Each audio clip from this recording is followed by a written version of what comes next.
Bonjour, Bruce Abdoulaye, entraîneur Moussala, Qatar Première Division. Voilà, content de vous recevoir et disposé à répondre à vos questions.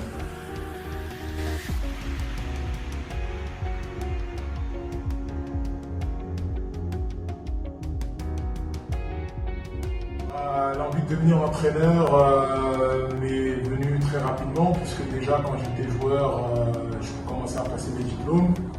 D'ailleurs, quand j'étais en pleine activité, il y a eu des fois où j'étais sélectionné à l'équipe nationale du Congo et je suis arrivé un peu plus tard au rassemblement parce que j'étais en plein passage d'examen.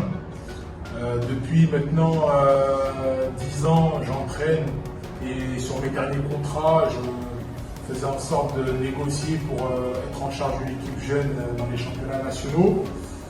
Donc du coup, ça a commencé à Clermont où j'avais pris en charge les U15 DH. Ensuite, je suis parti à Metz où j'avais les U17 nationaux. De Metz, je suis parti à l'étranger en Azerbaïdjan où je me suis occupé de l'équipe réserve au championnat national. Je suis revenu en France où je me suis occupé de Orléans en U19 national. Grenoble où j'ai fait monter les 19 ans en championnat national. Après, je suis arrivé à Bourg-en-Bresse où j'ai eu la sélection régionale, donc toujours en tant qu'entraîneur principal.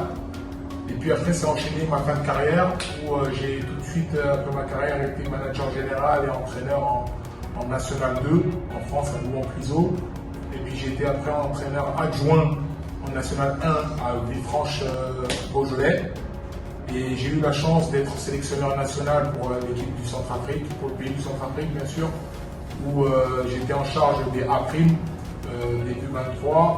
Et derrière ça, j'étais responsable du centre technique national et entraîneur adjoint de l'équipe première A avec le coach François Zawi.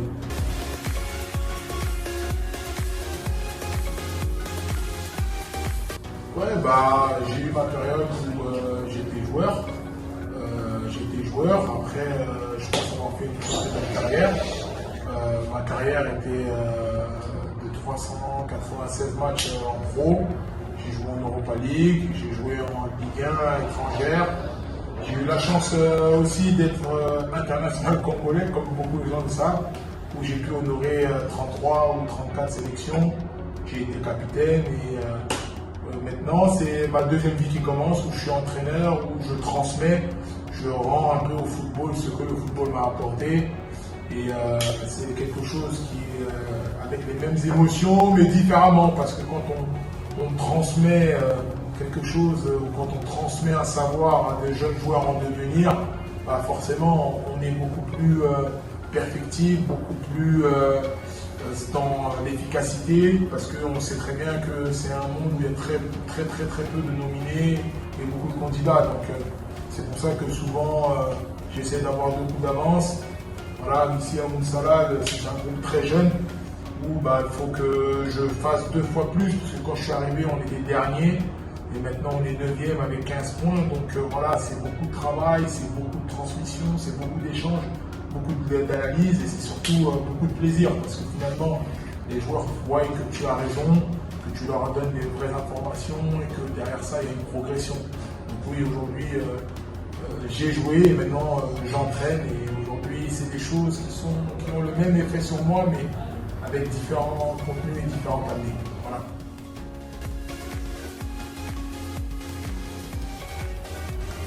Ouais, mon parcours d'entraîneur il est plutôt riche puisque depuis le début où j'ai commencé à entraîner, c'est que j'arrive à pouvoir mettre en place des choses dans les différents clubs où il y a une évolution et il y a surtout des choses qui se mettent en place. Voilà. Maintenant, ce qui est intéressant, c'est que malgré ce parcours d'entraîneur-là, où j'ai eu la chance d'avoir différentes équipes en championnat national ou des équipes professionnelles comme aujourd'hui à Moussala, je reste toujours attentif sur ce qui se passe dans mon pays d'origine, notamment le Congo, où j'ai la chance de pouvoir suivre le championnat. Et j'ai un œil très averti sur la qualité des joueurs et on l'a vu encore sur le Carichal. Et les matchs qui ont précédé pour les éliminatoires de la Coupe d'Afrique. Donc voilà, c'est une expérience de plus qui vient s'ajouter à mon panel parce que aujourd'hui on est d'abord des gens qui sont là pour transmettre ensuite des éducateurs et après des entraîneurs.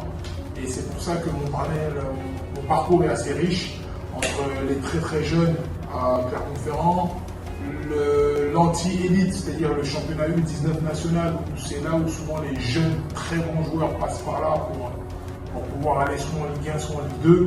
Et aujourd'hui au Qatar, au Salal, première division, où c'est un championnat très très riche avec beaucoup de très grands joueurs.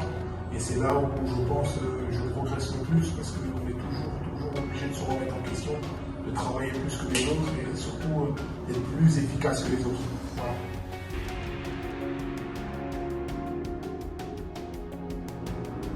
Ouais, aujourd'hui je suis très bien au Salal, où j'ai de très bonnes conditions de travail et je suis très fier que ce club-là me fasse confiance. Maintenant, c'est sûr que on est toujours ambitieux et aujourd'hui, quand je dis à mon Chir, parce que j'ai une proposition de prolongation de contrat dans de très bonnes conditions, je leur ai dit que je suis un très jeune entraîneur, je suis en avance et que la seule chose qui me ferait partir du Qatar, ce serait d'entraîner une sélection nationale et d'autant plus une sélection nationale de mon pays pour lequel j'ai eu la chance d'être le capitaine, d'avoir honoré des sélections. Et c'est quelque chose qui me tient à cœur, effectivement. Donc si demain j'avais la chance d'être sélectionneur national du Congo, bien sûr que j'accepterai le poste et bien sûr que je ferai ce qu'il faut pour être en place là-bas et d'être surtout dans de la durée parce que je vois que le Congo est un pays émergent, qui est une très belle génération, que l'État et la FECOFOOT a fait ce qu'il fallait pour pouvoir avoir de la qualité, notamment au niveau de ses éducateurs, au niveau de ses infrastructures. Je suivis les matchs éliminatoires pour la Coupe d'Afrique où il manque un point pour se qualifier, pour que le peuple puisse encore retrouver les mêmes joies et les mêmes sensations qu'en 72 où fut le Grand Congo. Maintenant, voilà, moi c'est quelque chose qui m'intéresserait forcément comme jeune entraîneur et surtout avec les choses qui sont mises en place, l'État et la FECOFOOT fait ce qu'il faut. En tout cas, je suis de très près, j'ai étudié un petit peu, parce qu'on est toujours ambitieux, les équipes du Sénégal et de la Guinée-Bissau, où je pense avoir certaines directives pour pouvoir gagner ces matchs-là, ou ne serait-ce qu'au moins les pas perdre, parce que le plus important, c'est la finalité, et la finalité, c'est que le Congo aille à la prochaine Coupe d'Afrique. Donc effectivement, oui, si aujourd'hui j'avais l'opportunité d'occuper ce poste de sélectionneur, j'irais sans réfléchir, même si aujourd'hui j'ai de très bonnes conditions avec de très bonnes infrastructures, un très beau salaire, mais c'est pas tout. Là, c'est la nation, et quand c'est la nation, je pense qu'on ne faut pas trop réfléchir, il faut surtout agir. Voilà.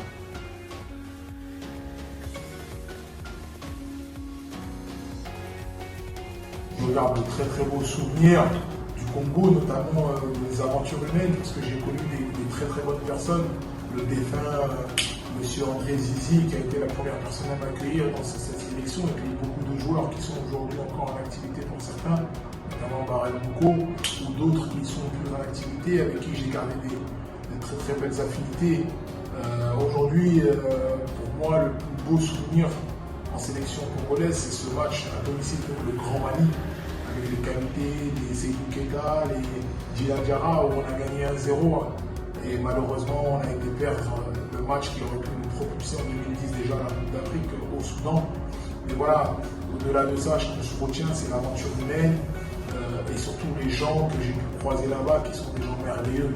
Le Congo est un pays merveilleux avec des gens merveilleux. À partir du moment où j'ai pu avoir la chance de connaître ces gens-là, le pays d'origine de ma mère, c'est quelque chose qui est toujours en moi et c'est quelque chose que j'espère un jour je reviendrai par la grande porte pour pouvoir rendre à la nation ce que la nation m'a donné, c'est-à-dire un statut et de pouvoir aider le Congo à continuer à progresser et à devenir une grande nation du football continental et intercontinental.